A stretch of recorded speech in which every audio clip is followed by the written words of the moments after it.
Not to be confused with Liverpool Street Station in the northeast, London's Liverpool Street Station is located in the northeast of central London. It marks the start of the 115-mile line to Norwich on what is known as the Great Eastern Main Line, or GEML. Liverpool Street is also the terminus of trains from Shenfield, Southend-on-Sea, Hertford, Chingford, Braintree and even Stansted Airport. The station first opened its doors in 1874 after construction by the Great Eastern Railway. The building was designed by the GER's Chief Mechanical Engineer, Edward Wilson.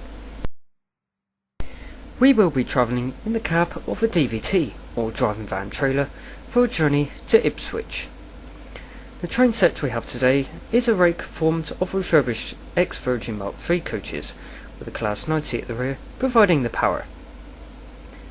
The DVT has no motor of its own, and the train relies on the push-pull method for travel. All the controls in the DVT are directly linked to the Class 90 through a system known as Time Division Multiplex, or TDM. This effectively means that each time a control is used in the cab of the DVT, a signal is sent to the driving locomotive via a lighting system through the train. This is a very effective system and works well. However, because of the time taken for the signals to be sent and received by the DVT, it can take some time to pull away from a standing start when travelling in reverse.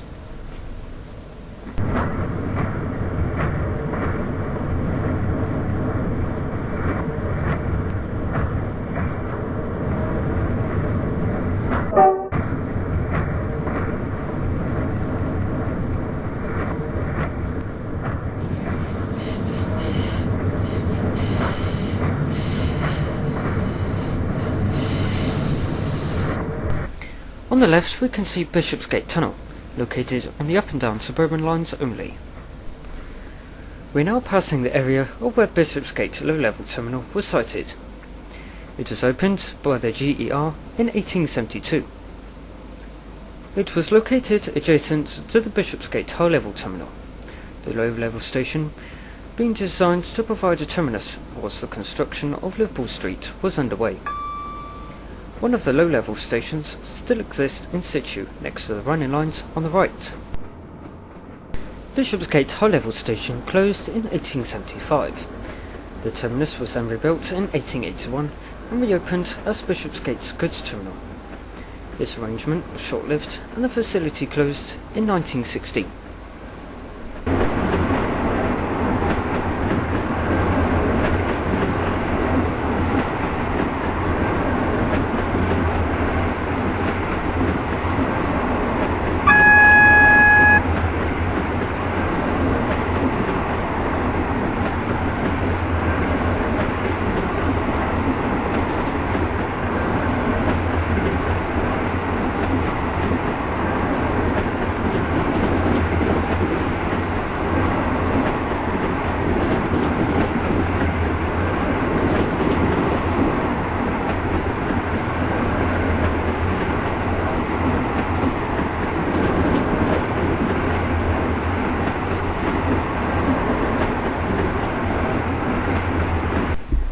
We now pass Bethnal Green Station, located on our left.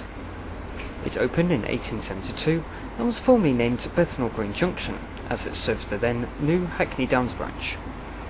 It had 4 platforms to serve the West Anglia and Great Eastern lines. In 1946, the Great Eastern services stopped using the station and the corresponding platforms were closed. Only the 2 West Anglian platforms remain.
line we see converging on the right is the freight only line from Stratford Street station.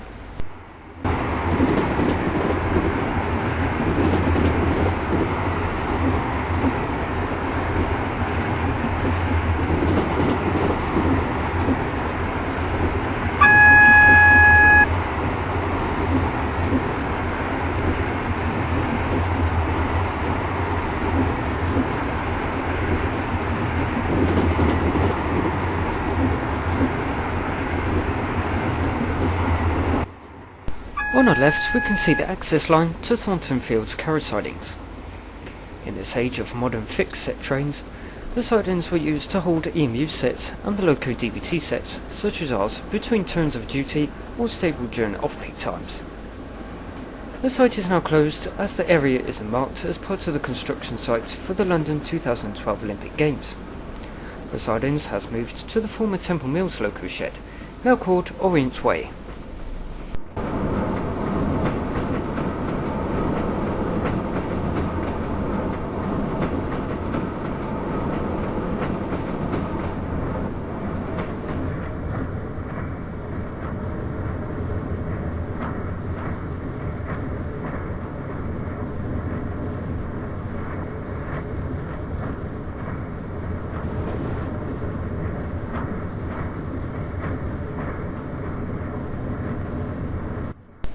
The line off to the left is the freight only line to Carpenter's Road Junction.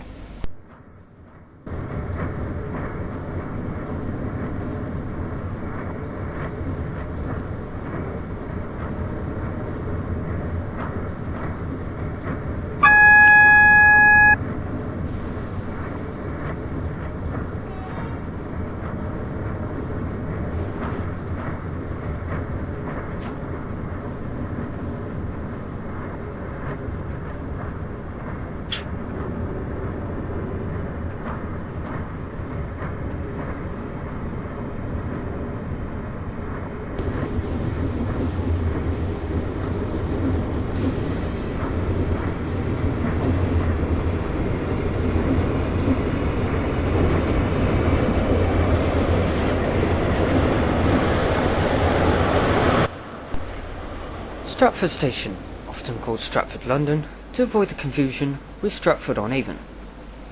It was opened in 1839 by the East Counties Railway. There was also a railway works built nearby, now used as freight sidings.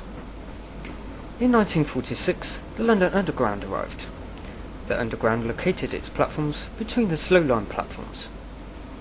Then, in 1987, the Docklands Light Railway arrived and made use of the redundant national rail lines to Poplar and Bow.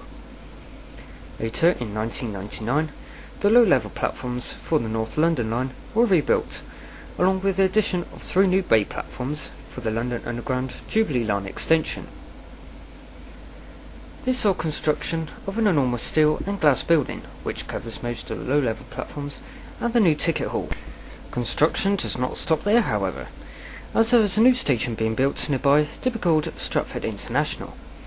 This new station is to be located on the High Speed 1 line, due to be opened in 2010.